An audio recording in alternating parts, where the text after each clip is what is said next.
तो जो pre cancer के कुछ सिम्टम्स होते हैं वो कभी कभी इन्फेक्शन के जैसे भी होते हैं। तो अगर आपको डिस्चार्ज है जो बहुत हफ्तों तक चल रहा है, आपने एंटीबायोटिक्स ले लिए, कुछ टाइम के लिए ठीक हो गया, फिर से शुरू हो गया, तो ये एक सिम्टम होता है। उसके अलावा अगर आपको पीरियड्स के बीच में स्पॉटिंग हो रही है फॉर एनी रीज़न, जैसे 2 पीरियड्स नॉर्मल आते हैं लेकिन उसके बीच में, जिसको हम इंटरमेंस्ट्रुअल ब्लीडिंग कहते हैं, बिटवीन 2 पीरियड्स अगर ब्लीडिंग या स्पॉटिंग हो रही है, इंटरकोर्स के बाद अगर ब्लीडिंग हो रही है, जिसको हम पोस्ट कॉइटल ब्लीडिंग कहते हैं, ये कुछ लक्षण माने जाते हैं जो सर्वाइकल प्री कैंसर को और कभी कभी फ्रैंक कैंसर को भी दर्शाते हैं।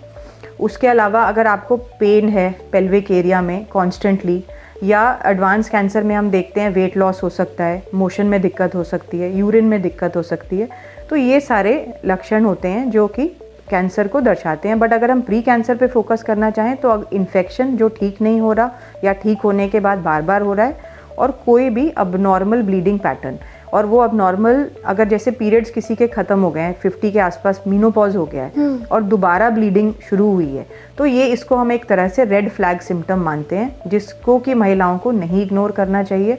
और तुरंत ही डॉक्टर से मिलना चाहिए। ये किसी भी हाल में नॉर्मल नहीं होता। Don't live in doubt about the future. My Healing Mate offers expert treatment guidance and science-based supportive care plans to help you cope with every step of your treatment.